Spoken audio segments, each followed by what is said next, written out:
Se você gosta deste conteúdo, deixe o like e se inscreva no canal. Isso é muito importante para mim e me ajuda a continuar escrevendo novas histórias para vocês. Obrigado pelo apoio. Era meia-noite. A cidade, exausta do calor e das preocupações diárias, havia mergulhado em sono salvador.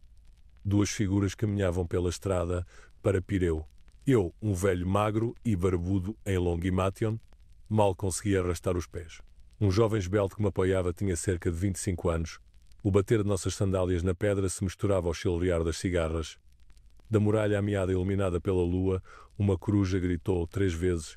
Parei e, colocando minha palma no ombro do jovem, disse: Espere, vou descansar um pouco, Heródoto. Tá bem, Fídias, ele respondeu. Descanse. Saí da estrada e me sentei numa pedra lisa e plana, mas em um momento me virei para a massa escura da Acrópole. E imediatamente a memória me levou àqueles dias, agora distantes, quando eu era jovem e não era nada difícil para mim correr até a Acrópole. O território da Acrópole me lembrava um campo de batalha. As coricoróis, jogadas de seus lugares, jaziam como guerreiros caídos com sorrisos congelados em seus rostos ligeiramente pintados. Entre os fragmentos de colunas quebradas, tufos de grama amarela se destacavam. Sob meus pés, cacos de vasos preciosos que uma vez decoraram as paredes do santuário estalavam. Por quanto tempo permanecerá este rastro da loucura dos bárbaros, aqueles que destruíram nosso santuário? Pensei então, parece que os atenienses ficaram satisfeitos que os deuses puniram o vilão Xerxes por saquear o templo da deusa virgem, e ninguém se importa em devolver à Acrópole sua glória anterior. Meu ouvido sensível captou um ruído quase imperceptível atrás de mim. Vi um jovem de rosto estreito, com uma cabeça estranhamente alongada. Depois de caminhar uma certa distância, o estranho se virou e se moveu na direção oposta até parar diante de um fragmento de uma coluna que estava em seu caminho. Corri para ajudar o jovem e juntos rolamos a coluna para longe. Eu sou Péricles, filho de Xantipo. O jovem se apresentou. Se não fosse por sua cabeça alongada, poder-se-ia dizer que ele era bonito. Tinha olhos cinzentos, inteligentes, bem separados, e seu queixo ligeiramente erguido testemunhava força de vontade. Ouvi falar sobre seu pai. Eu disse. Ele se tornou famoso na guerra com os persas. Meu pai Carmes lutou sob sua liderança. Meu nome é Fídias. Verdadeiramente uma visão triste, não é? Quão feliz eu seria se pudesse participar da restauração da Acrópole. Mas tenho que esculpir lápides. Você é um escultor? Péricles exclamou alegremente. Os próprios deuses o enviaram. Acabei de marcar um lugar para um novo templo de Atena, que deveria glorificar nossa cidade. Espera, eu o interrompi. Quem o encarregou de fazer isso? Péricles orgulhosamente jogou a cabeça para trás. Eu mesmo. Quando me eleger em estratego, persuadirei o Demos a começar a restaurar a Acrópole. Tem certeza disso? Mas o Demos favorece Simon. Ele é rico e generoso. E pelo que sei, não pretende descansar. Ele terá que ir. Péricles disse com convicção. O Demos não precisa da generosidade de indivíduos particulares. O Estado deve ser generoso com os seus cidadãos pobres. Garantirei que a participação no trabalho do tribunal seja paga. A frequência ao teatro será gratuita e então o Demos apoiará todos os meus planos. Quantos anos passaram desde o meu primeiro encontro com Péricles, não conseguia me lembrar. Pois a medida do tempo em minha vida não eram anos, mas as obras de minhas mãos, as estátuas. Nos encontramos pouco antes de eu começar a trabalhar na estátua gigantesca de bronze de Atena, a guerreira, e para Péricles o tempo era medido pelas resoluções que ele propunha ao Demos, que se tornavam leis com seu apoio. Péricles arrancou os tribunais das mãos do Areópago, o baluarte da aristocracia, e os entregou ao Demos. Simon foi banido, infinitamente rico, igualmente generoso e ao mesmo tempo limitado e não educado, mais um espartano do que um ateniense. O banimento de Simon coincidiu com a conclusão do trabalho na estátua de Atena guerreira. Ela se ergueu sobre a Acrópole, já limpa dos destroços. Virando a cabeça, a senhora parecia abranger toda a cidade com seu olhar, e neste olhar podia-se ver um chamado. E como se obedecendo a ele, no Cerâmico e em outros distritos da cidade, povoados por artesãos, os mestres vestiram aventais de couro, amarraram os cabelos com fitas e foram para a ágora. Péricles e eu estávamos esperando por eles lá. Dividindo os mestres em grupos, levamos todos para a Acrópole para fazer o que glorificaria a grandeza da democracia ateniense, sua vitória sobre o caos em que Atenas se encontrava, quando capturada pelo inimigo, a grande unidade do Demos, libertada do inimigo externo, os persas, e do interno, a aristocracia. A cidade antiga, cativada por nossos planos com Péricles, tornou-se diferente de si mesma. Transformou-se numa oficina gigantesca, onde o martelar de martelos, o ruído de foles de ferreiro, o zumbido de serras e o ranger de rodas ressoavam de todos os lugares. de Pentélico, onde o maravilhoso mármore branco com veios azuis era extraído das entranhas da montanha, o transportavam em carroças na forma de tambores para futuras colunas. Bois poderosos, antes de serem atrelados às carroças, pastavam nas encostas de Maratona e, como dizem, descendiam daquele touro que cospe fogo que o grande herói ateniense Teseu matou perto de Maratona. Sob a carga enorme, as rodas afundavam no chão pedregoso, fazendo faíscas. De Pentélico a Atenas se estendia uma profunda vala, do mar, de Pireu, em carroças puxadas por mulas, traziam lingotes de cobre de Chipre, tábuas de cedro do Líbano. Todos se lembraram do dia em que escravos de pele negra com presas de elefante nos ombros passaram por Atenas pela estrada de Pireu. Parecia que a própria Líbia havia enviado seus presentes para Atena, mas apenas um estrangeiro, que acidentalmente se encontrou na multidão, poderia pensar assim. Todo ateniense sabia que 3 anos atrás, uma trireme com 30 efebos havia sido enviada de Pireu para o Egito. Eles deviam navegar pelo Nilo até suas misteriosas nascentes para capturar lá um grande rebanho de elefantes e tomar as presas dos gigantes da floresta. E onde estão esses homens corajosos? Lá vão eles, queimados até ficar negros pelo sol líbio. São difíceis de reconhecer em suas roupas coloridas, em sandálias com solas excepcionalmente grossas, feitas de couro de hipopótamo. Restaram 7 deles, o resto foi esmagado por elefantes, ou se afogaram no Nilo, ou simplesmente não conseguiram suportar a difícil jornada, quem sabe? Mas todos sabiam que 20 talentos de ouro haviam sido gastos na caçada líbia, e então surgiu uma discussão sobre quantas vezes mais caro o marfim se provaria, destinado ao rosto e partes abertas da escultura da senhora, do que as placas douradas das quais sua roupa seria composta.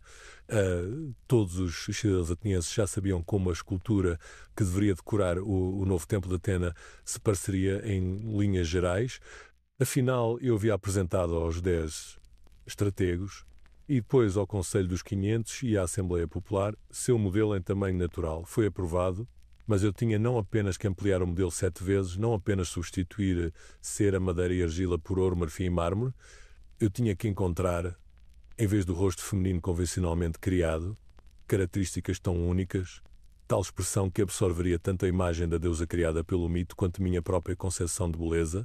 Tais estátuas nunca haviam sido criadas pela arte grega.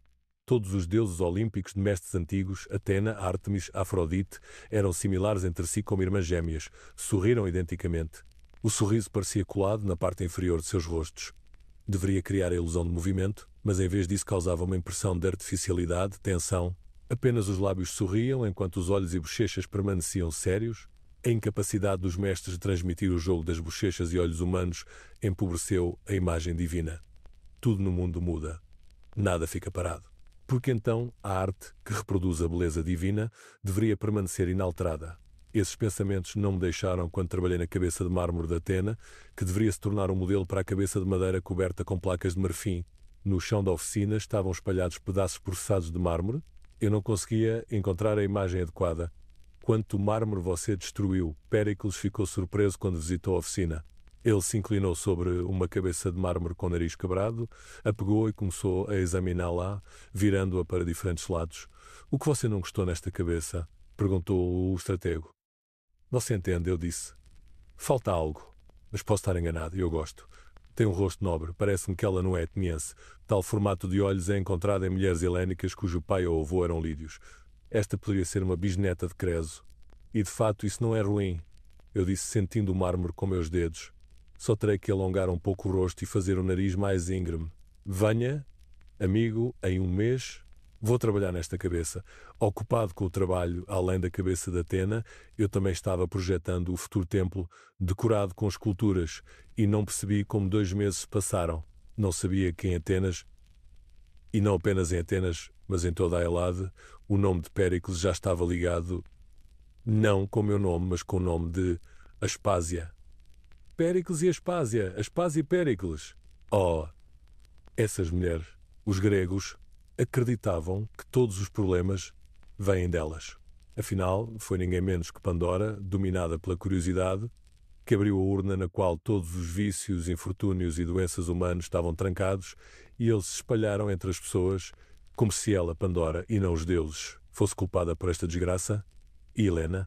Afinal, Homero a fez culpada da destruição de Troia, embora Paris a tivesse sequestrado e ela veio para a cidade de Príamo não por sua própria vontade.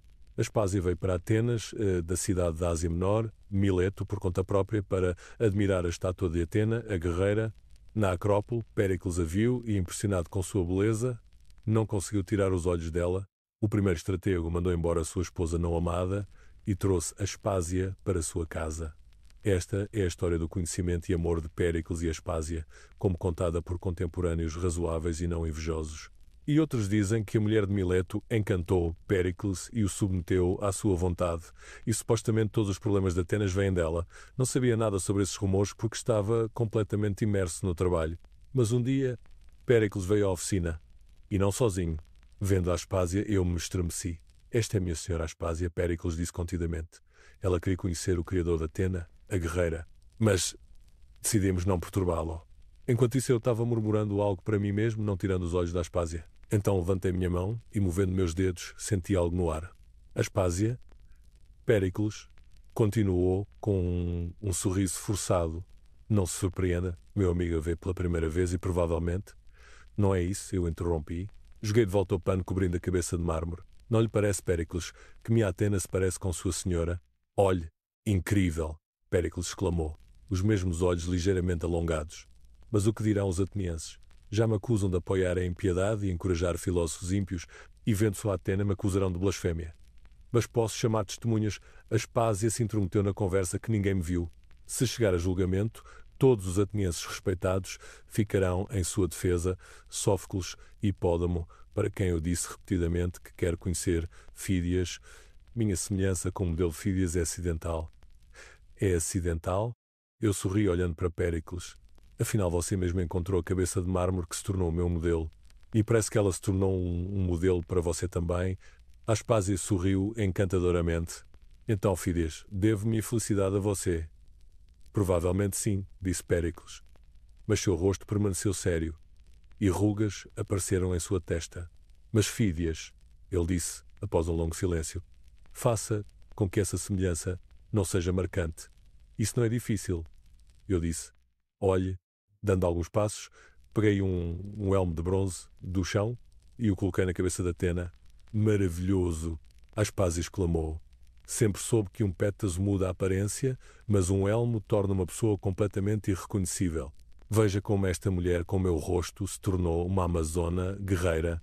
E lamento que nossos descendentes, muitos anos a partir de agora, apenas ouvirão sobre a beleza da Aspásia, eu disse. E também é injusto quando vierem ao Partenon não verão aqueles que o criaram. Do que você está falando, Fídias? Péricles perguntou com medo. Em vez de responder, eu sorri.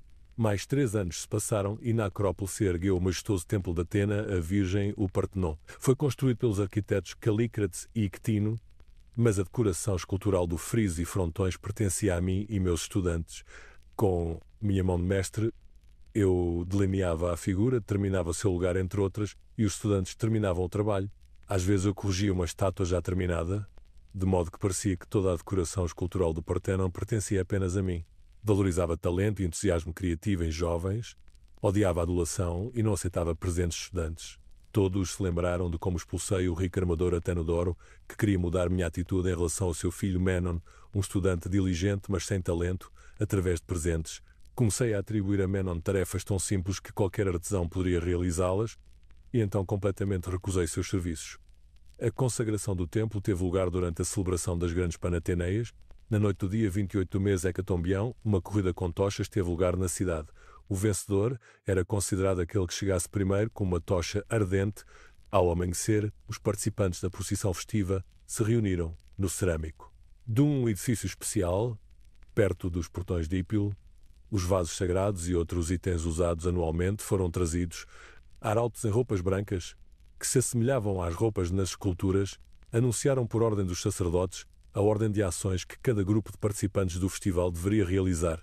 Na frente caminhavam jovens carregando um modelo de um navio, em cujo mastro, na forma de uma vela, o pépulos da deusa brilhava com ouro. Por 9 meses havia sido tecido por donzelas de dedos ágeis, as melhores artesãs da cidade. Esta roupa, no dia das Panateneias, deveria cobrir os ombros da deusa, que era considerada a primeira artesã. As jovens tecelãs colocaram toda a sua diligência e habilidade no pépulos, mas ninguém pensou em se gabar de sua habilidade. Todos se lembraram do que Atena fez com a vaidosa Aracne. Ela a transformou numa aranha. Então vieram donzelas em quitons de cintura alta, Elas carregavam presentes sagrados em suas cabeças, vasos altos, caixas com itens preciosos, cadeiras complexas de madeira preta e marfim para deuses e deusas. As pretas eram destinadas aos deuses subterrâneos, as brancas aos celestiais. Jovens servos em quitons brancos, cingidos com lenços vermelhos, levavam touros brancos engordados com chifres dourados e fitas em seus pescoços poderosos, bem como ovelhas brancas. Todos esses animais seriam sacrificados a Atena e sua carne trataria toda a comunidade. As pessoas compartilhariam o banquete junto com sua patrona. A poeira de cascos e pequenos cascos mal havia-se assentado quando músicos apareceram com trombetas e flautas decoradas com fitas. Eles as levaram aos lábios e a melodia sagrada encheu os corações dos atenienses com um êxtase orante que parecia aproximá-los da grande deusa. Atrás dos músicos caminharam velhos de barbas grisalhas, cabeças grisalhas, mas ainda vigorosos e bonitos para a sua idade. Eram participantes de batalhas com os persas, testemunhas impotentes de como Xerxes, tendo capturado a Acrópole, a incendiou. Os velhos triunfalmente balançaram ramos de oliveira e pessoas na multidão, saudando a procissão, choraram de alegria. Finalmente, os participantes de batalhas em Maratona, Salamina e Plateias viveram para ver a restauração da Acrópole. E que restauração! A Acrópole, destruída pelos persas, agora estava imensamente mais rica e bela. Mas que são esses sons compassados? O barulho de cascos. Cavaleiros apareceram, 4 em fila, em cavalos brancos de raça pura. A multidão estava em êxtase. A cavalaria ateniense. Sua glória. Os atenienses conheciam cada cavaleiro. Dos primeiros 4, estava o belo Alcibíades, sobrinho e pupilo de Péricles.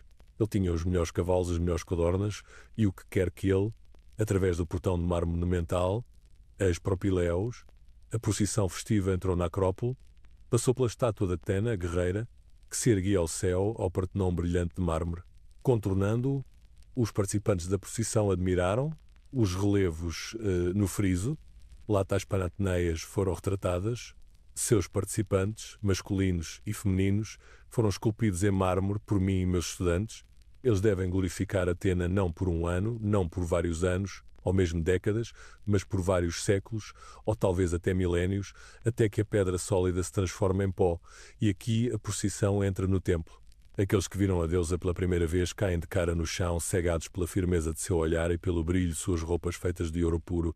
A deusa está de pé, apoiando-se num escudo. Incapazes de tirar os olhos do rosto da deusa, não prestam atenção às imagens no escudo, mas essas pessoas de pé, sob as colunas, parecem estar no templo não pela primeira vez. Elas sussurram entre si. Você vê aquele guerreiro no elmo? Esse é claramente o rosto de Péricles. E aquele velho careca com um martelo? Claro, esse é Fídias. Blasfémia, Péricles e eu, de pé por perto, ouvimos esse sussurro. Deixem os inimigos sibilarem. O mundo nunca viu tal templo. E novamente por toda a cidade os nomes ressoaram alegremente. Péricles e Fídias, Fídias e Péricles. Solon lançou a fundação da democracia, Clisto nos a fortaleceu. Péricles e eu erguemos sobre ela um templo majestoso, um monumento à democracia. Fídias, é a hora. Uma voz soou. O amanhecer virá em breve e podem notar sua ausência na prisão. Vamos, Heródoto. Eu respondi. E aqui estamos caminhando lado a lado novamente, professor e estudante, mas as memórias que me capturaram não me deixam ir. E não estou mais em Atenas, mas em Olímpia. Um terreno baldio atrás do lugar sagrado, faíscas de um fogo voam para o céu noturno e parece que o número de estrelas aumenta lá. Aqui ainda não tenho estudantes. Heródoto foi o primeiro. Naquela noite seu pai o trouxe, explicando que era um timoneiro e não podia levar o menino para o mar e sua mãe havia morrido alguns meses atrás.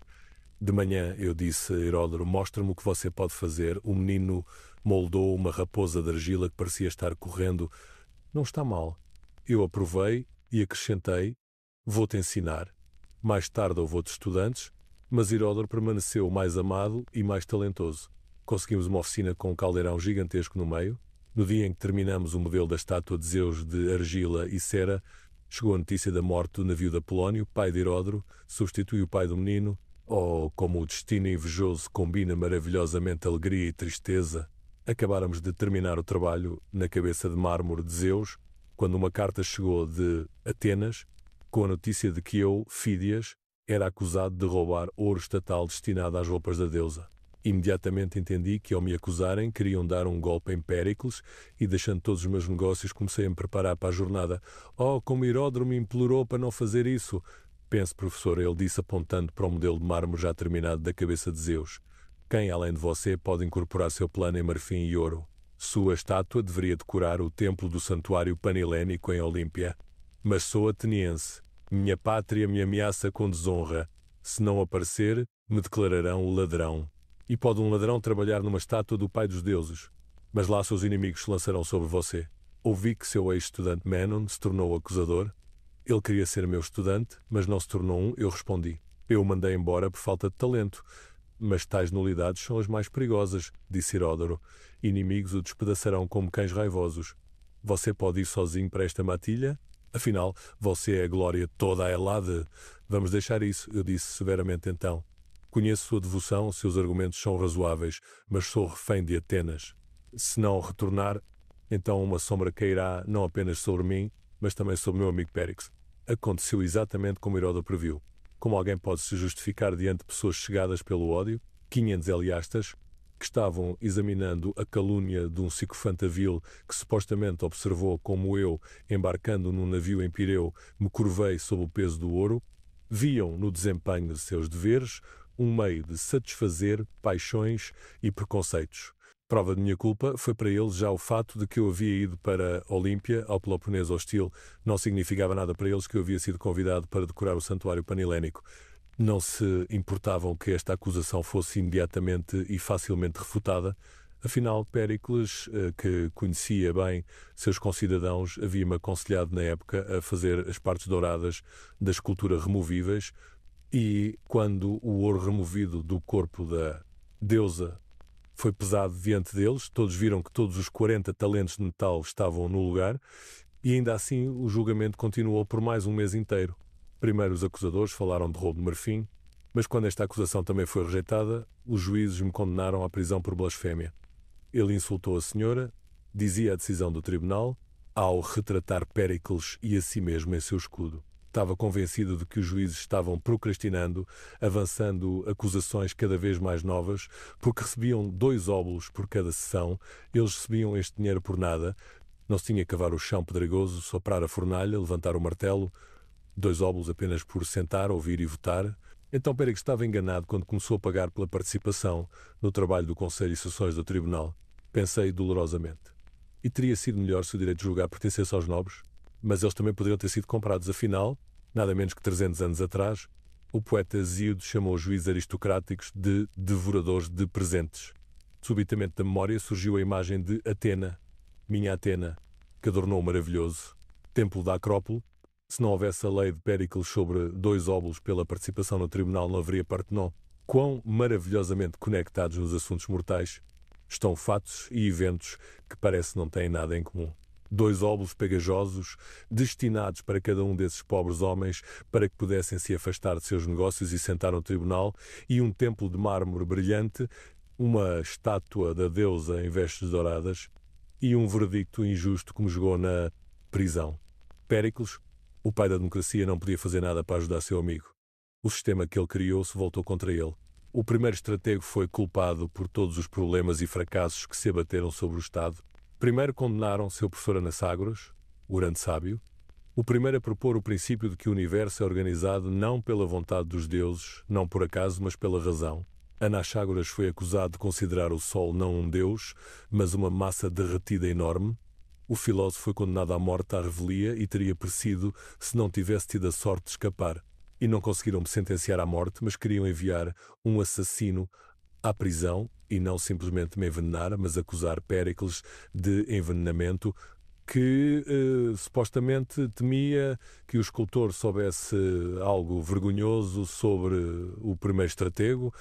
Oh, pessoas vis, se não fosse Heródoto que soube sobre esses planos. Parei e abracei Heródoto. Oh, deuses, onde está a justiça? Obrigado, menino. Não tinha medo da morte. Vamos mais rápido, professor. Já posso ver o navio. Estão esperando por nós. O navio deslizou rapidamente sobre a onda matinal, colorida pela iós de dedos rosados. Heródoto estava no remo do leme, filho de Apolónio. Eu me segurava no ombro do meu estudante. Bóreas desarrumou meus cabelos grisalhos, a fita que os segurava caiu ao mar. Você ouviu, professor? Heródoto me perguntou sem se virar. O Demos libertou o vil psicofanta Menon de todos os deveres e ordenou ao estratego cuidar de sua segurança. Mas isso não ajudou. Esta noite alguém o matou. Permaneci em silêncio. Talvez não tenha ouvido essas palavras, ou já era indiferente à expressão do ódio do Demos em relação a mim, e não me alegrava que o caluniador fosse punido como merecia. E não me interessava como Heródoto soube sobre o assassinato de Menon se ele estiver ao meu lado comigo a noite toda. Ou era tão imperceptivo que não entendi que à meia-noite foi uma pessoa que gritou com a voz de uma coruja, ou talvez eu tenha entendido tudo isso, mas não tinha tempo para todas essas trivialidades. Diante dos meus olhos surgiu a imagem majestosa de Zeus da Olímpia, deslocando da memória Atena nascida de minha cabeça. A memória de Zeus tomou conta de mim completamente agora. Lá, em Olímpia, onde os jogos sagrados reuniam toda a Helade, onde os melhores atletas competiam sob os olhos vigilantes dos deuses, eu deveria criar algo que superaria até mesmo minha Atena. Mas quão diferente era aquele tempo dos dias gloriosos em Atenas, quando Péricles e eu trabalhávamos juntos como uma mente, uma visão. Em Olímpia trabalhei sozinho com meus estudantes. A oficina era vasta, maior que qualquer uma que eu já havia comandado. O centro era um caldeirão de bronze enorme, onde derreteríamos o ouro e prepararíamos o marfim. O próprio ar parecia espesso com expectativa e o peso da responsabilidade sagrada. Aqui, eu criaria o pai de todos os deuses em sua plena majestade. Quando concebi pela primeira vez a estátua de Zeus, sabia que devia ser diferente de tudo que havia existido antes. O deus sentado se ergueria quase 40 pés de altura, sua cabeça quase tocando o teto do templo. Seu trono seria uma obra-prima em si mesmo, adornado com pedras preciosas e entalhes intrincados. Mas era a expressão em seu rosto que consumia meus pensamentos dia e noite. Como capturar a própria divindade em marfim e ouro? Como fazer olhos mortais acreditarem que estão olhando para o rei do Olimpo? Essas perguntas me atormentavam enquanto trabalhava nos modelos preliminares, descartando tentativa após tentativa até que o chão da oficina estava coberto de esboços rejeitados e formas de argila quebradas.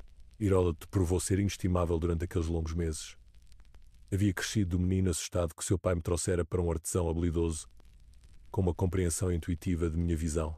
Quando trabalhava em silêncio, perdido em contemplação, ele parecia saber exatamente que ferramenta eu precisava, que material deveria ser preparado. Sua lealdade nunca vacilou, mesmo quando as tempestades políticas de Atenas começaram a nos alcançar em nosso santuário.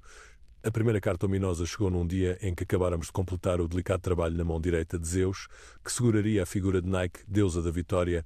O mensageiro, coberto de poeira de sua longa jornada, me entregou um pergaminho com mãos trêmulas. Mesmo antes de quebrar o selo, senti que meu exílio pacífico estava prestes a terminar.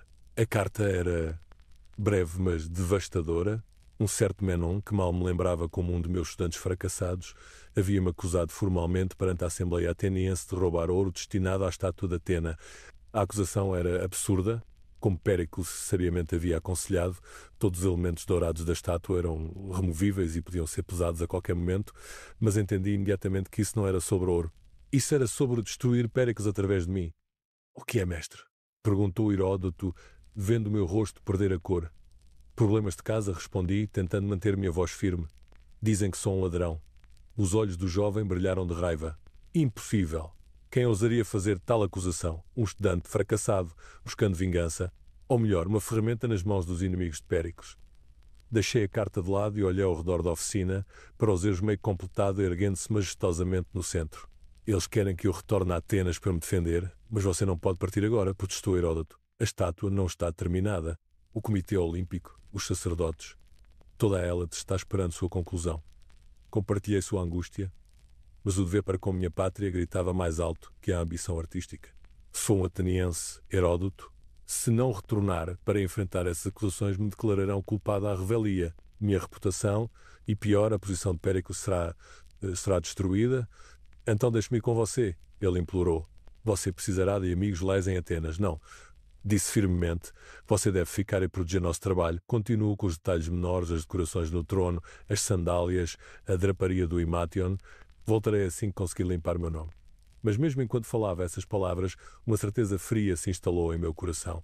Os ventos políticos em Atenas haviam mudado drasticamente desde que parti. O próprio Péricles estava sob ataque. A grande peste havia devastado a cidade, e as pessoas procuravam alguém para culpar por seus infortúnios.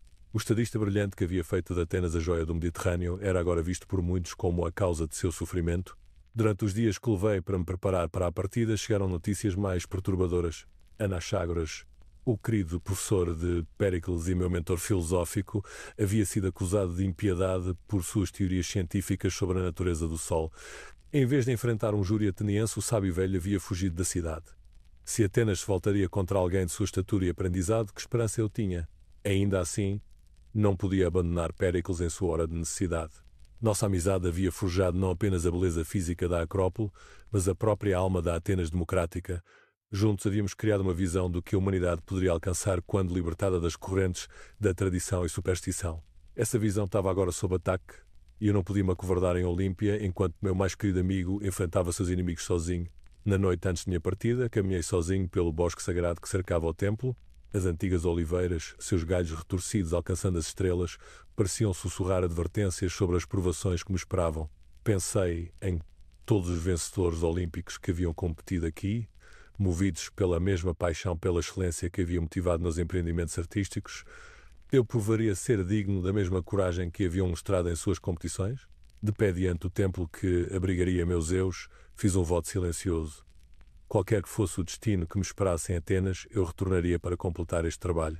O pai dos deuses merecia nada menos que a perfeição, e eu não deixaria maquinações políticas privarem o mundo desta visão divina. Quando o amanhecer chegou, Heródoto estava esperando perto de meus pertences empacotados, seu rosto jovem marcado pela preocupação. Mestre, ele disse calmamente, temo que vá para a sua ruína. Talvez, reconheci, mas um homem deve enfrentar seu destino com dignidade. Continue o trabalho, meu rapaz. Se eu não retornar, você aprendeu o suficiente para completar o que começamos. Não fale tais palavras. Ele implorou. Você voltará. Deve voltar. Eu o abracei então, este estudante leal que havia se tornado como um filho para mim. Aconteça o que acontecer. Lembre-se disso. Servimos algo maior que nós mesmos. A arte, beleza, a centelha divina que eleva a humanidade acima da mera sobrevivência. Esse serviço nunca termina independentemente do preço que pagamos. A jornada para Atenas pareceu uma marcha para a execução. Cada milha me levava mais perto de uma cidade que eu não reconhecia mais, um lugar onde medo e suspeita haviam substituído o otimismo confiante da era dourada de Péricles.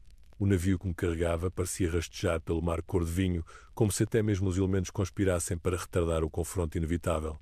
Quando o contorno familiar da Ática apareceu no horizonte, me vi lembrando não dos dias gloriosos de construção e criatividade, mas de um momento simples quando conheci Péricles pela primeira vez na Acrópole coberta de entulho. Dois jovens homens com sonhos impossíveis haviam estado entre as ruínas deixadas pelos invasores persas e ousaram imaginar algo maior surgindo da destruição. Agora um desses sonhadores navegava em direção ao que poderia ser seu julgamento final, enquanto o outro esperava numa cidade que havia se tornado suspeita dos próprios sonhos que a fizeram grandiosa. O porto em Pireu fervilhava com sua atividade usual, mercadores apregoando suas mercadorias, escravos carregando e descarregando carga, pescadores consertando suas redes. A vida continuava seus ritmos eternos, indiferente ao drama pessoal se desdobrando em meu coração. Eu havia criado obras que durariam mais que impérios, mas neste momento me sentia tão frágil e temporário quanto a névoa matinal. Entre a multidão esperando no cais, avistei uma figura familiar, não o próprio Péricles, que teria sido muito conspícuo, mas um de seus agentes de confiança. A expressão sombria do homem me disse tudo o que eu precisava saber sobre o clima político que estava entrando. A Era Dourada estava terminando, e aqueles que a haviam construído agora eram chamados para prestar contas por um povo cansado da grandeza.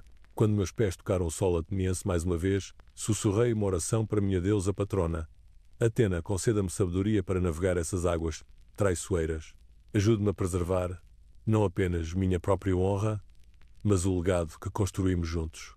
A estátua de Atena para os machos, minha própria criação, brilhava à distância no topo da Acrópole, mas até mesmo sua lança de bronze parecia-se inclinar sob o peso do humor em mudança da cidade. O agente se aproximou com casualidade estudada. Fídias murmurou, você é esperado. Mas cuidado, as redes já estão lançadas e muitos que se dizem seus amigos provaram ter lealdades notavelmente flexíveis. Assenti, não surpreso com este aviso. Em tempos de agitação política, a prudência frequentemente se disfarça como sabedoria e muitos que uma vez celebraram nossas realizações agora se distanciariam de qualquer associação com controvérsia. O julgamento que me esperava seria tanto sobre a direção da própria Atenas quanto sobre minha culpa ou inocência pessoal. No entanto, Enquanto caminhava pelas ruas familiares, em direção a qualquer destino que me esperasse, senti uma estranha sensação de paz. Eu vi vivido plenamente, amado profundamente e criado obras que tocavam o divino. Qualquer julgamento que homens mortais pudessem render, os próprios deuses já haviam pesado meus esforços e os encontrado dignos. O Partenon ainda coroava a Acrópole, Atena ainda olhava protetivamente sobre sua cidade, e na distante Olímpia, meu Zeus inacabado esperava pacientemente por meu retorno. A medida definitiva de uma vida, percebi, não é se ela termina em triunfo ou tragédia, mas se ela adicionou algo belo e verdadeiro ao mundo. Por esse padrão, eu poderia enfrentar o que viesse a seguir com serenidade. Atenas poderia-me rejeitar, mas a própria arte se lembraria. A Atenas em que entrei pouco se assemelhava à cidade confiante e próspera que havia deixado para trás. A grande peste que havia ceifado quase um terço da população, incluindo os próprios filhos de Péricles, havia deixado cicatrizes visíveis por toda parte. Casas vazias permaneciam com portas seladas, seus donos mortos ou fugidos para o campo. A ágora, uma vez zumbindo com discurso intelectual e atividade comercial, agora murmurava com uma energia diferente, um murmúrio perigoso de uma população procurando bodes expiatórios para seus infortúnios. Fui conduzido não à minha antiga oficina ou à casa de Péricles, mas a uma habitação modesta, num distrito quieto, onde eu podia permanecer inconspícuo até que os procedimentos formais começassem. A casa pertencia a Calícrates, um dos arquitetos do Partenon, um homem cuja lealdade à nossa causa nunca vacilou, apesar dos ventos políticos em mudança. Meu velho amigo, disse Calícrates, me abraçando com calor genuíno, desejo que seu retorno fosse sob circunstâncias mais felizes. Quão ruim está realmente? Perguntei, posando meus poucos pertences. Seu rosto se tornou grave. Pior do que você pode imaginar. As pessoas estão assustadas, zangadas, procurando alguém para culpar por seu sofrimento. Péricles conseguiu manter o poder, mas seu apoio enfraquece a cada dia. Seu acusador, este Menon, foi muito esperto. Ele não está apenas atacando você, mas usando seu caso para atacar todo o programa cultural que definiu nossa Era Dourada. E quanto à Aspásia, a expressão de Calícrates escureceu ainda mais. Também sob ataque. Eles a acusam de impiedade, de corromper a juventude ateniense, de influência indevida sobre Péricles. Alguns até a culpam pela guerra com Esparta. Ela enfrenta seu próprio julgamento. O escopo completo da conspiração se tornou claro para mim então. Isso não era meramente vingança pessoal de um estudante fracassado, mas um ataque coordenado a tudo que Péricles representava. Ao atacar aqueles mais próximos a ele, seu professor Anaxágoras, sua amada Aspásia e seu colaborador artístico, seus inimigos buscavam isolá-lo e destruí-lo sem o risco de desafiar diretamente suas ainda consideráveis habilidades políticas. Ele pediu para me ver? Perguntei. Ele não ousa? Respondeu Calícrates. Qualquer associação pública com você agora apenas alimentaria os argumentos de seus inimigos de que ele é parte de sua suposta conspiração. Mas mensagens privadas foram enviadas. Ele sabe que você retornou e ele se lamenta pelo que você deve suportar. Passei aquela primeira noite, em Atenas, caminhando pelas ruas familiares, observando como o humor da cidade havia mudado. Onde, uma vez cidadãos haviam olhado para a Acrópole com orgulho, agora eu captava olhares ocasionais de ressentimento. O Partenon, aquela joia da coroa do programa de construção de Péricles, havia-se tornado em algumas mentes um símbolo de extravagância desperdiçadora durante um tempo de guerra e peste. A própria realização que deveria ter assegurado nossa imortalidade havia-se tornado outra arma no arsenal de nossos inimigos. Na oficina onde uma vez esculpi o rosto de Atena, encontrei um mestre diferente trabalhando, cercado por encomendas de marcadores de sepultura e relevos memoriais. A peste havia criado um negócio próspero em monumentos aos mortos. Ele olhou nervosamente quando entrei, claramente me reconhecendo, mas incerto se o reconhecimento seria sábio ou perigoso. Paz, amigo, disse gentilmente. Venho apenas para olhar o lugar onde o trabalho mais feliz foi uma vez feito. Ele relaxou ligeiramente. Você é Fídias. Eu sempre admirei seu trabalho. A Atena Partenos é. Ele lutou por palavras. É agora evidência num procedimento legal. Completei seu pensamento com humor amargo. Tal é o destino da beleza em tempos de conflito político. Quando me preparava para sair, o escultor mais jovem encontrou sua coragem. Mestre, pelo que vale a pena, todo o artesão em Atenas sabe que as acusações contra você são falsas. Sua integridade é lendária entre aqueles que trabalham com suas mãos. Suas palavras me aqueceram mais que qualquer patrocínio real poderia ter feito. Os artesãos comuns pelo menos ainda se lembravam de quem eu realmente era. No entanto, sabia que nos procedimentos judiciais por vir, suas vozes carregariam pouco peso contra a indignação orquestrada de meus acusadores. A convocação formal chegou 3 dias depois. entregue por um arauto cujos modos embaraçados sugeriam que ele conhecia a natureza de sua missão. Fui comandado a aparecer perante um tribunal de 500 cidadãos para responder às acusações de roubo e impiedade. O julgamento começaria numa semana, me dando pouco tempo para preparar uma defesa contra acusações que eram tão absurdas quanto politicamente motivadas. Calícrates me ajudou a entender o panorama legal que enfrentava. O júri seria selecionado por sorteio de cidadãos elegíveis, ostensivamente para garantir justiça, mas na prática o processo poderia ser manipulado através de cronometragem cuidadosa e circulação de rumores inflamatórios projetados para prejudicar potenciais jurados contra mim antes mesmo de ouvirem a evidência. Eles focarão em duas acusações principais, explicou. Primeiro, o roubo de ouro, que sabem pode ser refutado, mas que serve para estabelecer você como fundamentalmente desonesto. Segundo, as acusações de impiedade baseadas na sua inclusão de retratos contemporâneos nas cenas sagradas no escudo de Atena. A acusação do ouro é absurda, disse. Como você sabe, Péricles insistiu que todos os elementos dourados fossem removíveis precisamente para evitar tais acusações. Sim, mas quando pesarem o ouro e confirmarem que nada está faltando, o júri já terá ouvido dias de testemunho pintando você como ladrão e blasfemador.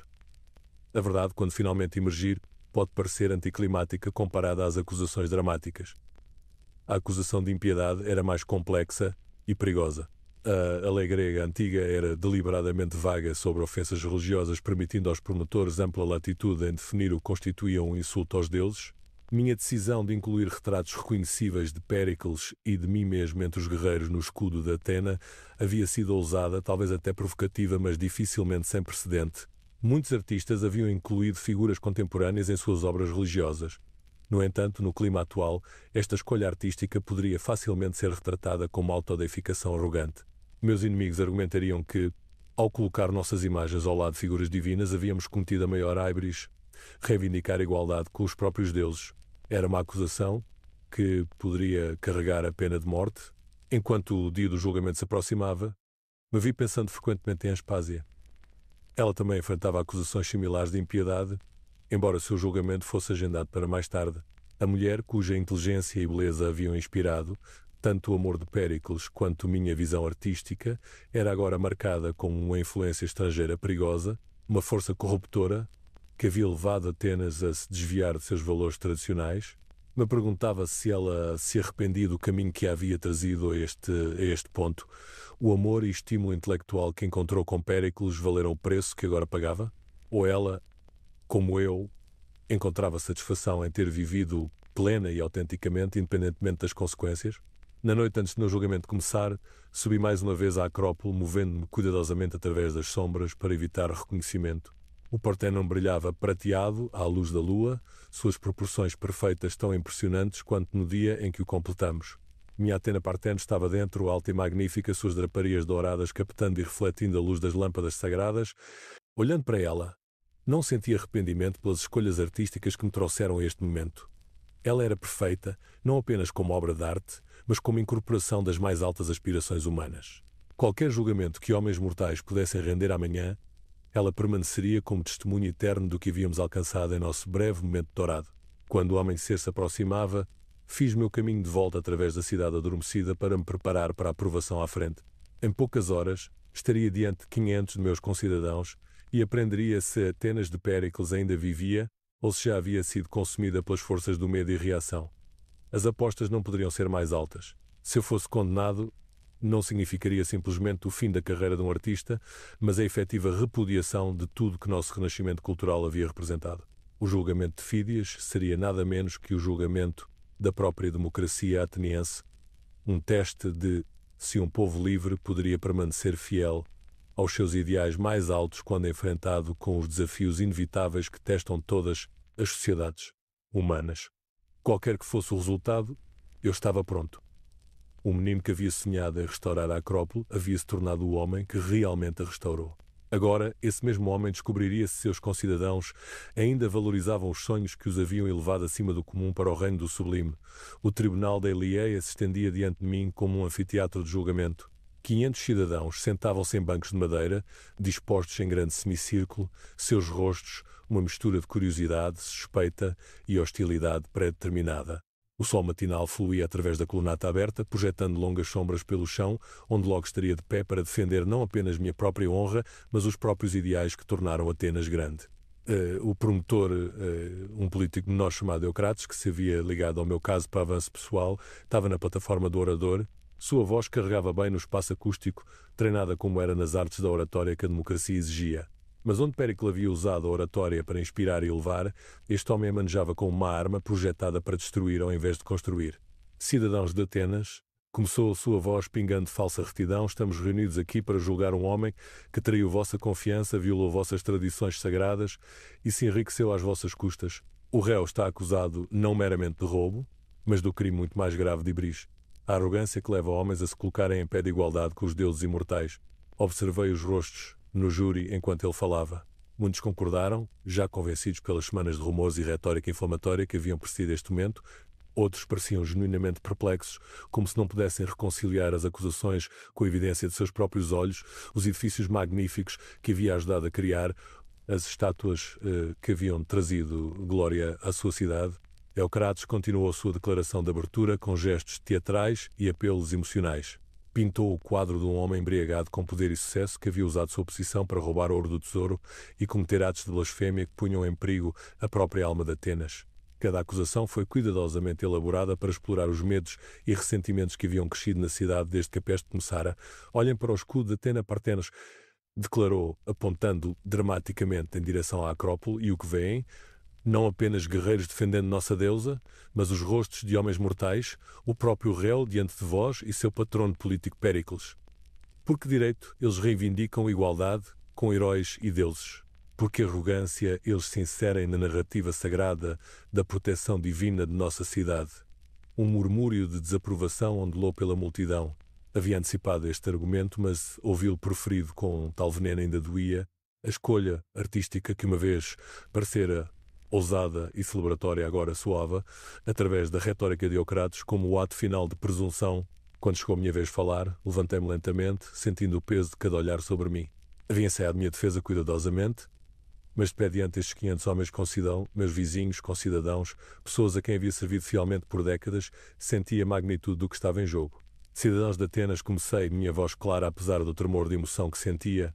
Venho diante de vós não como um criminoso implorando por misericórdia, mas como um artesão orgulhoso de seu trabalho e ansioso para defender tanto sua integridade quanto as realizações que construímos juntos. Falei primeiro do ouro, sabendo que esta era a acusação mais fácil de refutar. Meus acusadores alegam que roubei 40 talentos de ouro da estátua de nossa amada Atena. Testemos esta alegação com a mais simples das provas. Gesticulei para os oficiais que haviam trazido balanças e medidas ao tribunal. Retirem as vestes douradas da estátua e pesem-nas em vossa presença. Encontrarão cada onça prestada contas, exatamente como registado nos documentos públicos, quando o trabalho foi completado. Este foi o momento sobre o qual havia estado mais confiante. A previsão de Péricles em tornar o ouro removível me justificaria completamente nesta acusação. Mas quando os oficiais começaram seus preparativos para a pesagem pública, vi o ligeiro sorriso de Eucrates e percebi que a destruição de sua acusação primária não era a derrota que ele temia, mas sim o clímax dramático que havia planejado. A pesagem tomou a maior parte da manhã. Cada peça de draparia dourada foi cuidadosamente removida da estátua, medida e colocada sobre as balanças. A multidão assistiu em silêncio tenso, enquanto a evidência de meu suposto crime era examinada em detalhe minucioso. Quando a contagem final foi anunciada, correspondia aos registros oficiais exatamente.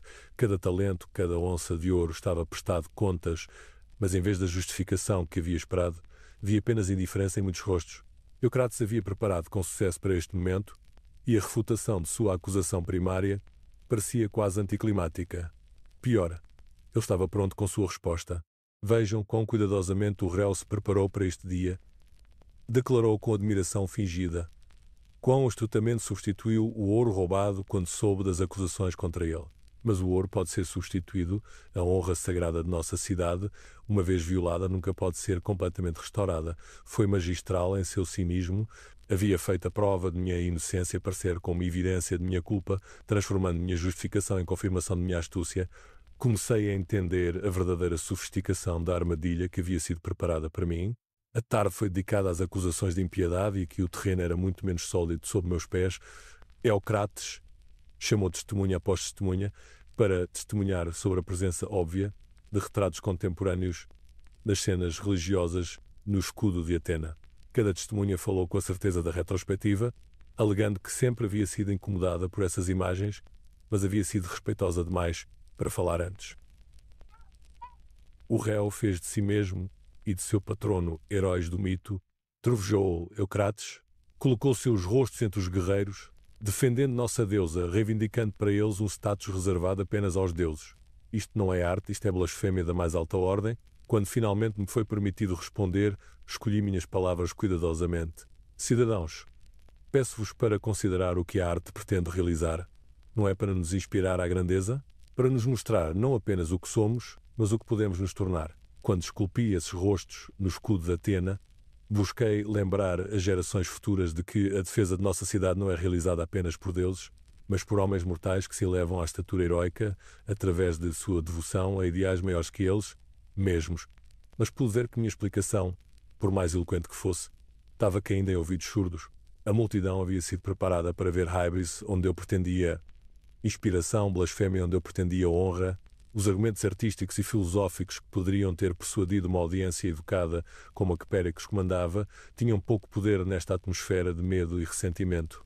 À medida que o dia se passava, comecei a entender que este julgamento nunca foi verdadeiramente sobre as acusações específicas contra mim, era sobre a direção da própria Atenas, se a cidade continuaria no caminho de realização cultural e intelectual que Péricles e eu representávamos, ou se voltaria para uma visão mais conservadora e introspectiva do que Atenas deveria ser.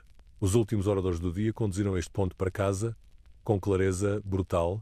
Falaram da peste como punição divina pela arrogância da cidade, da guerra com Esparta como resultado inevitável do excesso, do programa de construção como extravagância desperdiçadora durante tempos de dificuldade. Em sua narrativa, cada realização da Era Dourada se tornou um símbolo de excesso e híbris.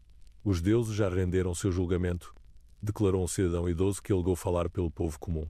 Enviaram peste e guerra para nos humilhar, para nos lembrar que mortais que alcançam muito alto inevitavelmente cairão.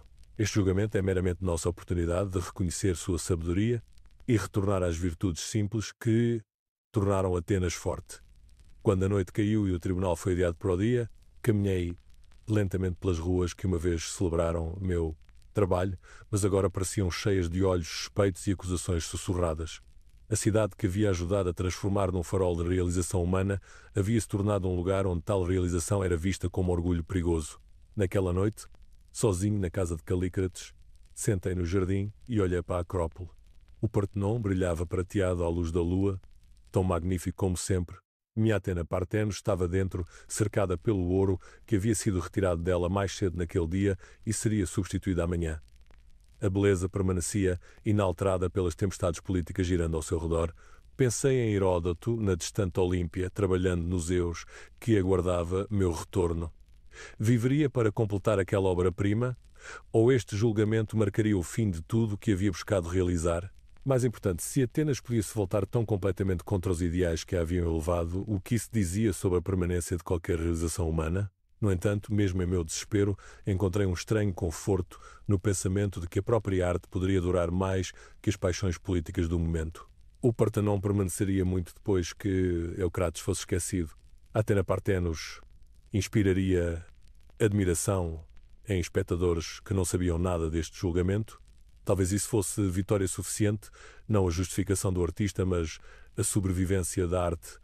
Enquanto me preparava para dormir, sabendo que amanhã traria a fase final de minha provação, sussurrei uma oração à deusa que havia servido tão fielmente. Atena, deixa a sabedoria prevalecer sobre a paixão, a verdade sobre a conveniência e a beleza sobre as forças que nos arrastariam de volta à escuridão. Se ela me ouviu, ou se qualquer oração mortal poderia alterar o curso dos eventos agora em movimento, permanecia para ser visto. O segundo dia de meu julgamento amanheceu cinzento e nublado, como se os próprios céus refletissem o humor sombrio que havia se instalado sobre Atenas. Cheguei ao tribunal cedo, esperando encontrar pelo menos um rosto amigável entre os jurados, mas vi apenas as expressões sombrias de homens que já haviam decidido. As cerimônias preliminares pareceram ritos funerários para uma democracia que estava lentamente se consumindo. Eucrates começou o dia com o que chamou de sua evidência final, um desfile de testemunhas que alegavam ter conhecimento de primeira mão de meus crimes. A maioria eram figuras menores buscando favor com a promotoria, mas entre eles havia um rosto que fez meu coração afundar.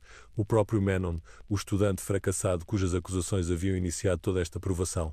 Havia engordado e se tornado rechonchudo nos anos desde que o havia dispensado de minha oficina, seu rosto carregando as marcas de dissipação e ressentimento.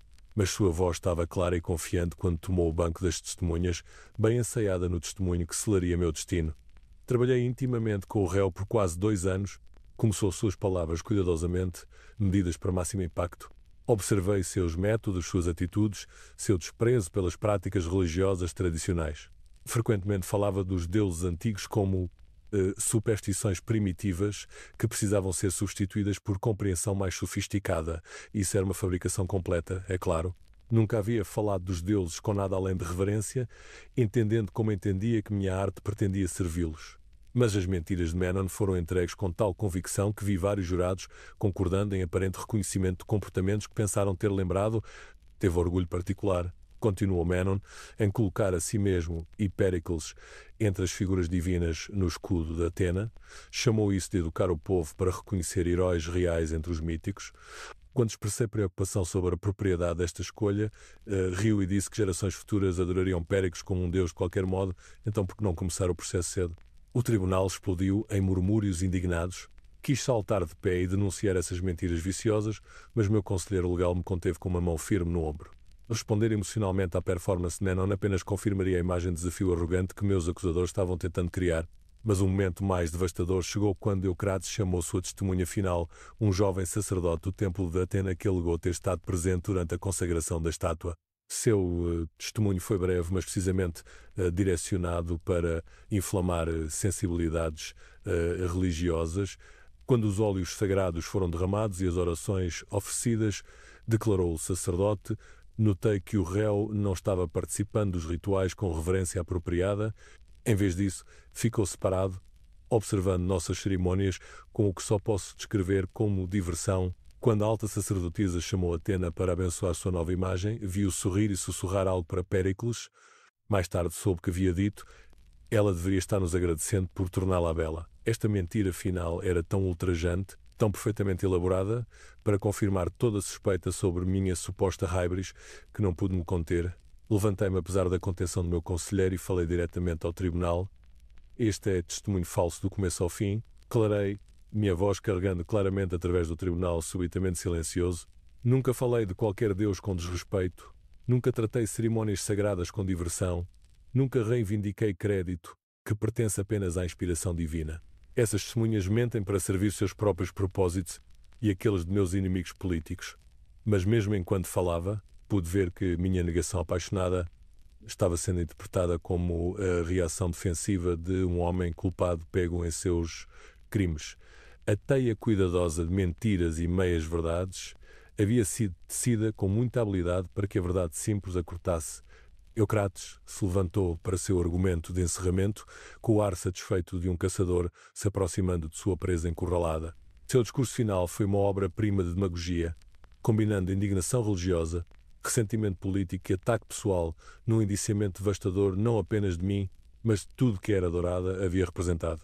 Cidadãos de Atenas, trovejou, vocês ouviram a evidência, viram a prova dos crimes deste homem contra nossa cidade e nossos deuses, mas este julgamento é sobre mais que um artista arrogante que esqueceu o seu lugar, é sobre a direção de nossa amada Atenas.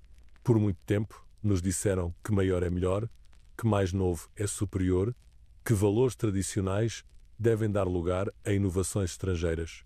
Fomos persuadidos a gastar nosso tesouro em monumentos ao orgulho humano, ao invés de necessidades práticas do nosso povo. Fomos encorajados a elevar homens ao status divino, enquanto negligenciamos a adoração de nossos verdadeiros protetores. A peste que devastou nossa cidade não foi acidente, foi punição divina por nossa híbris. A guerra que drena nossos recursos e reivindica nossos jovens é a consequência natural da arrogância que faz inimigos de aliados naturais. O sofrimento que vem em suas ruas hoje é o preço que pagamos por esquecer que somos mortais, não deuses. Gesticulou dramaticamente em minha direção. Este homem representa tudo que deu errado com Atenas. Sua própria existência zomba das virtudes simples que tornaram nossa cidade grande. Ao condená-lo, vocês enviam uma mensagem de que Atenas se lembra de seu lugar apropriado na ordem cósmica. Ao mostrar misericórdia para com ele, vocês convidam mais ira divina sobre vocês mesmos e seus filhos. O efeito foi elétrico. Pude ver a transformação nos rostos dos jurados, enquanto medo e ansiedade religiosa sobrepujaram qualquer apreciação que pudessem ter tido por realização artística. Eocrates havia transformado com sucesso um julgamento por roubo e impiedade num referendo sobre a alma da própria Atenas. Quando chegou a minha vez para uma declaração final, sabia que a eloquência sozinha não me salvaria. A multidão havia sido habilmente preparada para ver em mim tudo que temiam sobre a direção que a sociedade havia tomado. No entanto, não podia permanecer silencioso diante de tal distorção sistemática de tudo que havia tentado realizar.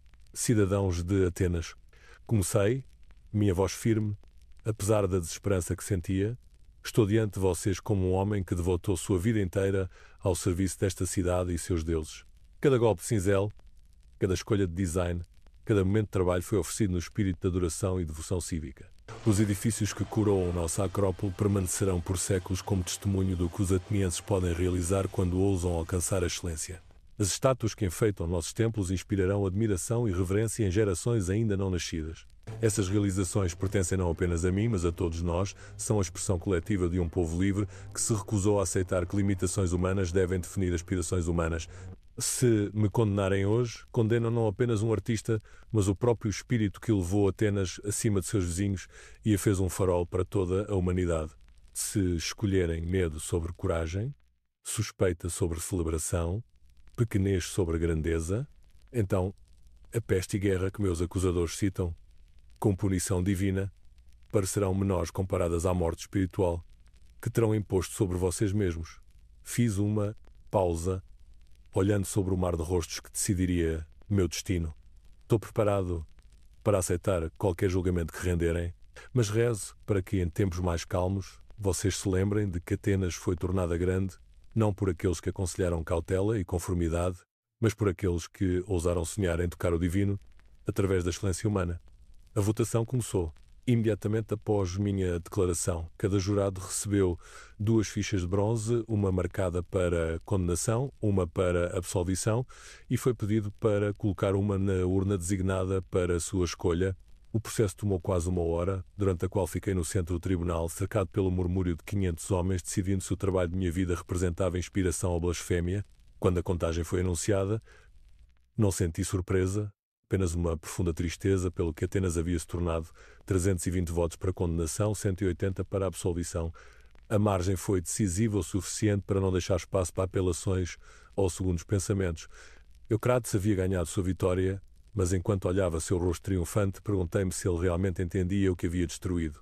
Ao me condenar, Atenas havia virado as costas para os ideais que a haviam tornado grande. A era dourada estava verdadeiramente acabada. Morta não por inimigos estrangeiros ou desastres naturais, mas pelo medo e pequenez de seus próprios cidadãos. A fase de penalidade viria amanhã, onde o tribunal decidiria entre a punição que Eocrates exigia, morte, e qualquer alternativa que eu pudesse propor, mas enquanto fui levado do tribunal através de multidões de espectadores zombando, sabia que o julgamento real já havia sido dado. Atenas havia escolhido se tornar algo menor e mais mesquinho do que havia sido, e nenhum destino individual poderia mudar essa transformação fundamental. Naquela noite, enquanto sentei em minha prisão temporária aguardando a fase final do meu julgamento, pensei não em mim, mas em Heródoto, trabalhando sozinho em Olímpia em nosso Zeus inacabado. Ele teria a força para completar o trabalho sem mim? Alguém se lembraria, nos anos por vir, de que Atenas uma vez ousara criar beleza que aspirava ao divino? Talvez isso fosse suficiente, não a justificação do artista, mas a sobrevivência da arte.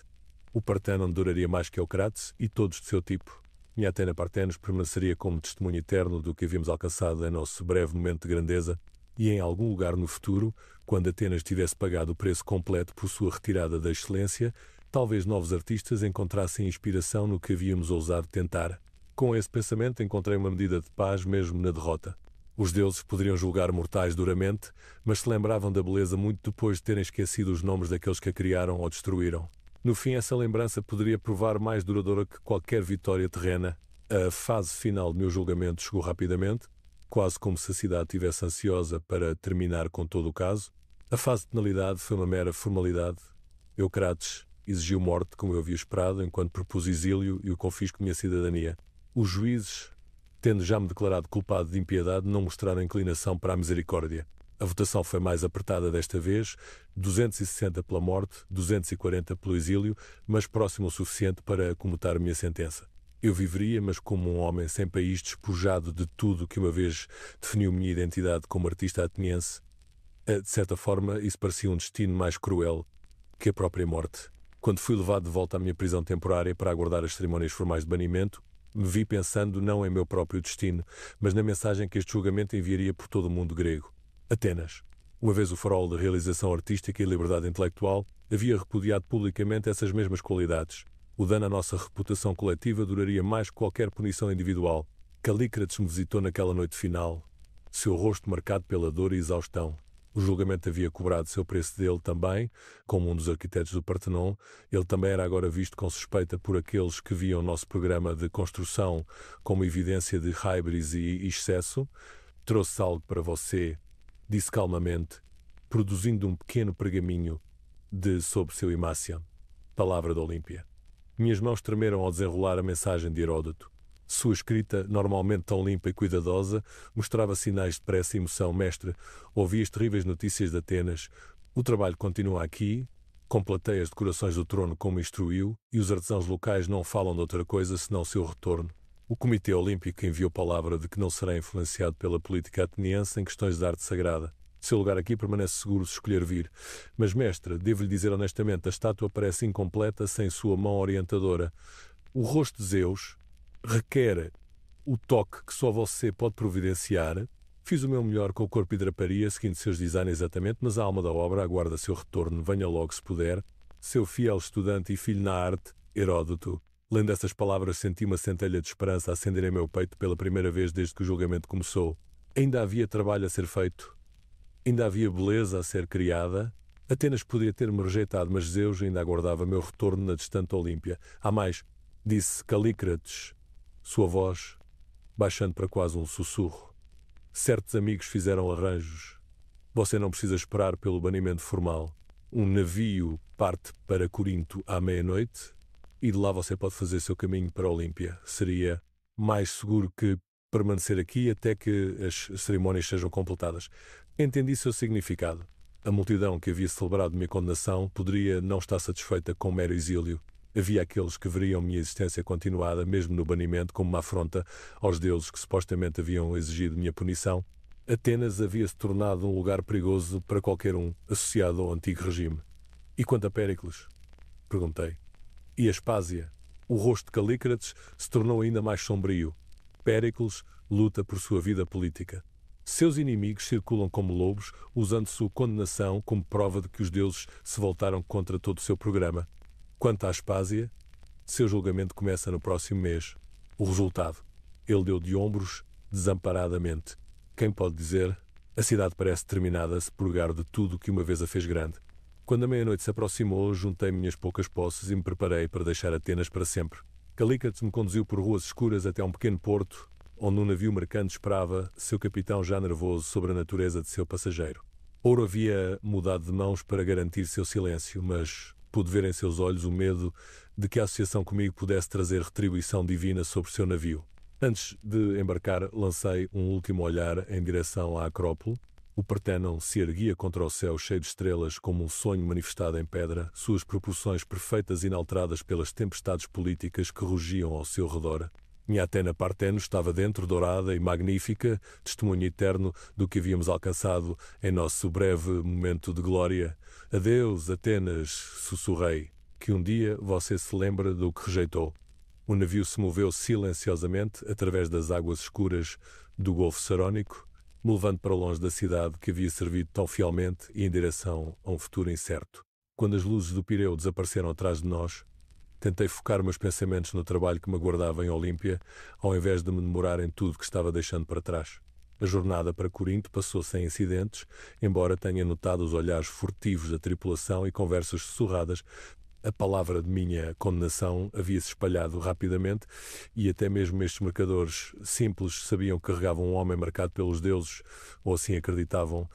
Passei a maior parte da viagem em contemplação, planejando os detalhes finais da estátua de Zeus e tentando deixar a amargura dos eventos recentes para trás. De Corinto, a jornada terrestre para Olímpia levou vários dias.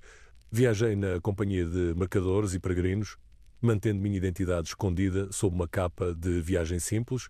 Era estranho passar despercebido por cidades onde o meu nome uma vez havia sido celebrado, ouvir discussões casuais sobre política ateniense sem que ninguém soubesse que compartilhavam a estrada com uma das figuras-chave nesses mesmos eventos. Numa pousada perto de Nemeia, ouvi uma conversa que gelou meu coração. Dois mercadores atenienses discutiam as últimas notícias de casa com evidente satisfação. Dizem que Péricles está acabado, declarou um, tomando um longo golo de sua taça de vinho. Sua própria tribo se voltou contra ele. O culpam pela peste, pela guerra, pela falência do tesouro. O grande homem que faria Atenas rivalizar com os próprios deuses foi derrubado por sua própria aibris. E quanto aos outros? Perguntou seu companheiro. Os escultores e filósofos que nos desviaram? Filha está banida, é claro, se não foi assassinada até agora. O povo estava clamando por seu sangue após o julgamento. Quanto àquela mulher estrangeira, Aspásia, seu destino será decidido em breve. Atenas está finalmente retornando ao seu devido respeito pela autoridade divina. Eles falavam de mim como se eu já estivesse morto. E talvez em certo sentido eu estivesse. O Fídias, que havia caminhado orgulhosamente pelas ruas atenienses, celebrado como o maior artista de sua época, havia de fato perecido naquele tribunal. O homem que agora fazia seu caminho para a Olímpia era alguém diferente, um exilado buscando apenas completar um trabalho final antes que a idade e as circunstâncias acabassem com sua carreira para sempre. Quando finalmente cheguei ao Santuário Olímpico, a visão familiar do complexo do templo trouxe lágrimas aos meus olhos. Aqui, pelo menos, era um lugar onde beleza e excelência ainda eram valorizadas, onde as paixões políticas de cidades individuais davam lugar ao chamado superior de honrar os deuses. O Comitê Olímpico havia sido fiel à sua palavra, apesar da pressão de Atenas, haviam-se recusado a revogar a minha comissão. Heródoto estava-me esperando na oficina, seu rosto jovem, brilhante, de alívio e alegria com minha chegada. Havia crescido nos meses de minha ausência, tanto em habilidade quanto em confiança. O trabalho que havia completado em minha ausência era de qualidade excepcionalmente alta, fiel aos meus designs enquanto mostrava o desenvolvimento de sua própria voz artística. Mestre, disse-me abraçando com emoção desenfreada, temi que nunca mais o veria. Atenas enlouqueceu de medo e superstição. Atenas escolheu seu caminho, respondi, tentando manter a amargura fora de minha voz. Devemos escolher o nosso? Mostra-me o que realizou. Pelas próximas várias horas, caminhamos ao redor da estátua, parcialmente completada, examinando cada detalhe. O corpo de Zeus era magnífico, quase 40 pés de marfim e ouro se erguendo de um trono elaborado. A draparia caía em dobras perfeitas, os músculos eram definidos com precisão anatómica, as proporções gerais falavam de majestade divina, mas o rosto permanecia inacabado, uma tela em branco, aguardando a expressão que transformaria mera artesania em arte transcendente. Não pude tentar, admitiu Heródoto. Sabia que o rosto do rei dos deuses requeria apenas seu toque. Preparei tudo, o melhor marfim de nossa expedição africana, ouro batido à perfeita finura, ferramentas afiadas e prontas. O rosto de Zeus aguarda a sua visão. De pé diante da estátua na luz fraca da oficina, senti um profundo senso de completude. Era por isso que havia sido preservado através das provações em Atenas, porque o destino me havia trazido seguramente para a Olímpia, apesar do ódio de meus antigos compatriotas. O próprio Zeus me havia protegido para que eu pudesse completar esta obra-prima final. Durante as semanas seguintes me joguei no trabalho com uma intensidade que surpreendeu até mesmo a mim. Cada dia começava antes do amanhecer e continuava até que meus olhos envelhecidos não conseguiam mais discernir detalhes finos à luz da lâmpada. O rosto de Zeus emergiu gradualmente do marfim, cada feição cuidadosamente considerada e meticulosamente elaborada. Esta não era a beleza idealizada de minhas obras anteriores, nem a perfeição clássica que havia definido minha Atena. O rosto que esculpi para Zeus era algo mais profundo e complexo. Um semblante que falava de sabedoria infinita temperada pela compaixão, de poder que podia destruir mundos mantido sob controle pela justiça, da autoridade divina, que convidava à adoração, ao invés de exigi-la através do medo. Quando a palavra de minha presença em Olímpia se espalhou, visitantes começaram a chegar de todo o mundo grego. Alguns vieram meramente por curiosidade, esperando vislumbrar o artista desgraçado que havia caído em desgraça em Atenas, mas outros vieram buscando algo mais profundo, peregrinos e artistas que entenderam que estavam testemunhando a criação de algo extraordinário. Entre os visitantes havia uma delegação de Esparta, a grande rival de Atenas. Seu líder, um éfo de rosto severo chamado Brasidas, examinou a estátua com olhos críticos antes de se virar para se dirigir a mim. Ateniense, disse sua voz carregando a autoridade cortada do discurso espartano. Sua antiga cidade o declarou inimigo dos deuses. No entanto, aqui você cria o que pode ser a imagem mais divina, jamais forjada por mãos mortais. Como responde a esta contradição? Considerei sua pergunta cuidadosamente antes de responder. Respondo que os deuses julgam a arte diferentemente dos homens. Atenas pode ter-me condenado, mas o próprio Zeus me trouxe seguramente a este lugar para completar a sua imagem. Deixou de se interpretar isso como quiserem. Brasídas sentiu lentamente suas feições austeras, mostrando algo que poderia ter sido aprovação. Atenas se enfraqueceu através do luxo e especulação filosófica, mas neste trabalho vejo a força que uma vez fez os gregos temidos por todo o mundo. Talvez os deuses preservem o que vale a pena preservar, independentemente de suas origens mortais. Quando a estátua se aproximava da completude, me vi trabalhando com uma intensidade febril que preocupava Heródoto.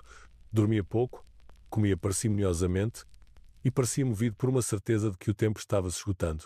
Talvez eu sentisse o que o destino tinha reservado, ou talvez o exílio e a desgraça tivessem cobrado um preço maior em minha saúde do que eu me importava em admitir. O rosto de Zeus foi o último elemento a ser completado, e o guardei para um dia quando senti que minhas mãos estavam mais firmes e minha visão mais clara. Quando fiz os toques finais aos olhos que pareceriam olhar com inteligência divina sobre todos que entrassem no templo, senti uma sensação estranha, como se a própria estátua tivesse se tornado consciente de sua própria completude.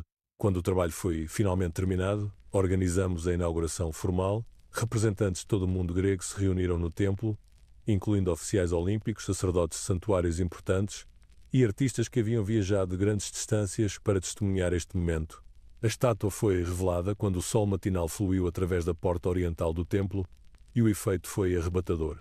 Zeus sentava-se em seu trono em majestade divina, sua cabeça quase tocando o teto do templo, sua mão direita segurava uma pequena figura de Nike, deusa da vitória, sua esquerda agarrava um cetro encimado por uma águia, suas vestes douradas captavam e refletiam a luz, enquanto sua carne de marfim parecia brilhar com radiância interior. Mas foi o rosto que verdadeiramente transformou a obra de impressionante para transcendente. A expressão que havia esculpido falava de todas as qualidades que os homens atribuíam ao Rei dos Deuses: poder e sabedoria, justiça e misericórdia, autoridade e benevolência. Aqueles que olhavam para ela sentiam que estavam verdadeiramente na presença da divindade, não meramente vendo uma representação dela. A estátua parecia viva, consciente, pronta para falar palavras que remodelariam o mundo. A reação foi imediata e avassaladora. Muitos caíram de joelhos em adoração espontânea, sobrecarregados pelo senso de presença divina. Outros choraram abertamente, movidos pela beleza que parecia transcender limitações mortais. Até mesmo os espartanos céticos ficaram visivelmente impressionados, seu líder Brasídas declarando-a uma obra digna dos próprios deuses. Mas quando as multidões se dispersaram e a excitação da inauguração desapareceu, me vi enfrentando um vazio profundo. O grande trabalho de minha vida estava completo. Zeus olhava para baixo com serenidade majestosa, perfeito em cada detalhe, eterno em seu esplendor divino. O que restava para um artista envelhecido cuja obra-prima estava terminada? Naquela noite, enquanto caminhava sozinho pelo bosque sagrado que cercava o templo, senti uma presença ao meu lado. A princípio pensei que pudesse ser Heródoto, preocupado com o meu humor após nosso triunfo. Mas quando me virei, não vi nada além de sombras dançando à luz da lua. No entanto, a presença permaneceu e de alguma forma soube que não estava mais sozinho neste lugar sagrado. Uma voz falou, não em palavras, mas diretamente à minha consciência, me enchendo de uma certeza que transcendia o entendimento normal. A voz me disse que o meu trabalho no mundo mortal estava completo. A estátua de Zeus permaneceria por séculos como testemunho das alturas que o artesanato humano podia alcançar quando inspirado por visão divina. Atenas poderia ter-me rejeitado, mas os próprios deuses haviam aceitado minha oferenda e a achado digna. Estava sendo chamado para me juntar àqueles artistas e visionários cujas almas haviam sido consideradas dignas de imortalidade, não a imortalidade corporal crua que homens medrosos buscavam, mas a preservação eterna do espírito criativo que havia elevado a humanidade através da beleza e verdade. Quando o amanhecer rompeu sobre a Olímpia, Heródoto me encontrou sentado pacificamente na oficina, meus olhos fechados, um ligeiro sorriso em meus lábios. O estudante leal que havia se tornado como um filho para mim tentou desesperadamente me despertar, mas meu espírito já havia partido para reinos onde julgamentos políticos e humanos não tinham significado. Dizem que no momento da minha morte, a estátua de Zeus sorriu, não a expressão fixa que eu havia esculpido, mas um lampejo momentâneo de reconhecimento divino que observadores juraram ter testemunhado. Talvez fosse meramente o jogo da luz matinal no marfim polido, ou talvez o próprio Zeus estivesse dando as boas-vindas à alma de seu servo fiel no descanso eterno. Anos passaram e impérios se ergueram e caíram. Atenas, enfraquecida pelos próprios medos e suspeitas que me haviam condenado, eventualmente caiu às armas espartanas e depois à conquista macedónica. A democracia, que uma vez havia sido o orgulho do mundo grego, se consumiu através da mesma pequenez que havia destruído aqueles que tentaram torná-la grande. Péricles morreu dentro de um ano de meu exílio, quebrado por derrotas políticas e tragédia pessoal. Aspásio foi absolvida das acusações de impiedade, mas viveu o resto de sua vida na obscuridade, sua mente brilhante silenciada por uma cidade que não mais valorizava o discurso intelectual. A era dourada que havíamos construído juntos desmoronou em guerra civil e ocupação estrangeira. Mas a arte sobreviveu. Minha Atena Partenos montou guarda sobre a Acrópole por quase 1000 anos, inspirando incontáveis gerações com sua beleza dourada. O próprio Partenon se tornou um símbolo reconhecido em todo o mundo, suas proporções perfeitas copiadas por arquitetos que entenderam que algumas realizações transcendem as circunstâncias políticas de sua criação.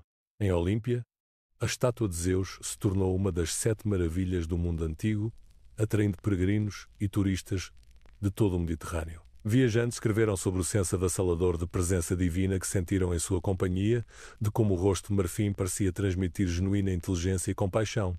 Até mesmo aqueles que não sabiam nada das controvérsias que cercaram o seu Criador foram movidos pelo poder espiritual que irradiava. Heródoto, fiel até o fim, se tornou um escultor renomado por direito próprio, fundando uma escola que preservou e transmitiu as técnicas que havíamos desenvolvido juntos. Frequentemente falava a seus estudantes sobre o mestre que lhe havia ensinado não apenas habilidades artísticas, mas o propósito superior que a arte deve servir e levar a humanidade acima de suas limitações e providenciar vislumbres da beleza divina que subjaz toda a criação. Conforme os séculos passaram e o mundo antigo deu lugar a novas civilizações, ambas as estátuas eventualmente pereceram. A Atena Partenos foi despojada de seu ouro por imperadores desesperados, eventualmente destruída por zelotes cristãos que viam a idolatria pagã em sua forma perfeita. O Zeus de Olímpia encontrou destino similar, embora alguns digam que foi transportado para Constantinopla e pereceu num incêndio de palácio. No entanto, mesmo na destruição, sua influência perdurou. Artistas de eras posteriores estudaram cópias e descrições, extraindo inspiração de obras que nunca poderiam ver em primeira mão. Os ideais de beleza e excelência que havíamos incorporado em mármore e ouro viveram nas mentes daqueles que entenderam que a verdadeira imortalidade da arte não jaz na preservação de materiais físicos, mas na eterna aspiração humana de criar algo digno dos deuses. Talvez essa seja a ironia final de minha história. Atenas me condenou por hybris, por ousar colocar figuras mortais ao lado divinas na arte sagrada, mas o tempo provou que a maior hybris pertenceu àqueles que pensaram que poderiam destruir a centelha divina da criatividade através de julgamentos políticos e condenação pública. A beleza, uma vez criada, pertence a toda a humanidade. O Partenon ainda permanece, embora agora como ruínas que falam mais eloquentemente de glória desaparecida do que sua forma intacta jamais fez. Cópias de meus Zeus inspiram reverência em museus por todo o mundo moderno. A arte sobreviveu ao artista, a beleza durou mais que a política, a visão divina transcendeu as circunstâncias mortais de sua criação. No fim, isso pode ser vitória suficiente. O menino que uma vez sonhou em restaurar a Acrópole se tornou o homem que criou maravilhas que duraram mais que impérios. O exilado que fugiu de Atenas em desgraça deixou para trás monumentos que ainda definem como a humanidade envisiona a beleza divina. O artista condenado por hybris alcançou a única imortalidade que realmente importa, a preservação eterna do próprio ato criativo. Permanecendo agora em qualquer reino que os deuses prepararam para aqueles que serviram a beleza fielmente na vida, observem enquanto novas gerações descobrem o poder da arte para transformar a alma. As obras específicas podem desmoronar, os nomes individuais podem ser esquecidos, mas o impulso de alcançar além das limitações mortais em busca da beleza transcendente continua ininterrupto. Esse impulso, mais que qualquer estátua ou templo, é meu verdadeiro monumento. Enquanto seres humanos olharem para o mundo e sonharem torná-lo mais belo, o trabalho que começamos na Atenas da Era Dourada continua. Enquanto artistas ousarem visionar a perfeição e lutar para torná-la manifesta, o espírito que guiou minhas mãos ainda vive. O julgamento que me condenou foi esquecido pela história. Os juízes que votaram por minha morte desapareceram sem rastro. Mas em algum lugar, nas ruínas do Partenon, nas descrições de maravilhas desaparecidas, nos sonhos de artistas ainda não nascidos, Fídias, o escultor, continua seu trabalho, alcançando sempre aquela beleza divina que nem tempo nem loucura humana podem, ultimamente destruir. Isso talvez é o que significa tocar o eterno através de mãos mortais, não escapar da morte, mas criar algo tão belo que a própria morte não pode diminuir seu poder de inspirar. Ao alcançar isso, alcancei mais do que qualquer julgamento terreno poderia tirar, mais do que qualquer julgamento humano poderia diminuir. O fugitivo se tornou o eterno. O exilado encontrou sua verdadeira casa. O artista condenado alcançou a única justificação que importa, a gratidão imortal de toda a alma que já foi elevada pela visão da beleza manifestada no mundo.